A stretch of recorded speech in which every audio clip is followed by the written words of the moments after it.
There is breaking news tonight on missing Malaysia Airlines Flight 370. Just minutes ago, the Malaysian Prime Minister announced they're now certain that the unusual movements of the plane were the result of, quote, deliberate action by someone on board. Officials are still investigating all possibilities as to what could have caused the plane to deviate from its path. But according to new data, satellites tracked the flight in the air for almost 8 hours, far longer than investigators initially believed. They're now focusing the search on two possible corridors. One, stretching from the border of Kazakhstan to northern Thailand. The other, from Indonesia to the southern Indian Ocean. ABC's Bob Woodruff is in Kuala Lumpur with the very latest.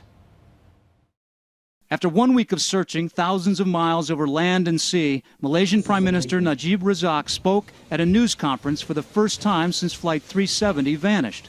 We can say with a high degree of certainty that the aircraft communications addressing and reporting system, or ACUS, was disabled just before the aircraft reached the east coast of Peninsular Malaysia. The whereabouts of the Malaysia Airlines Flight 370 are still a mystery, but authorities can confirm that the plane's communication systems were shut off intentionally.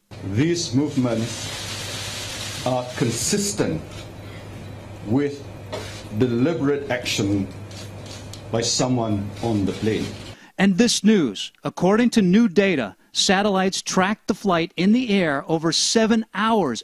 Investigators have pinpointed two new search areas from the border of Kazakhstan to northern Thailand, or from Indonesia to the southern Indian Ocean.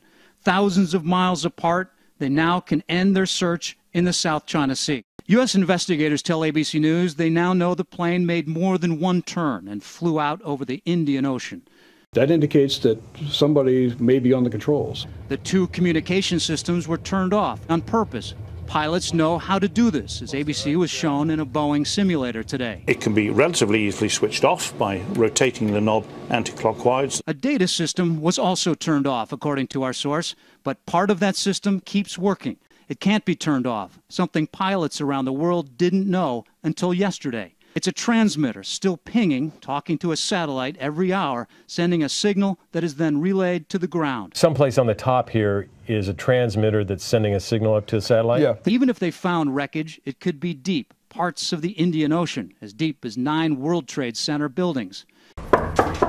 Today, no one in the pilot's neighborhood we talked to had anything bad to say about either pilot.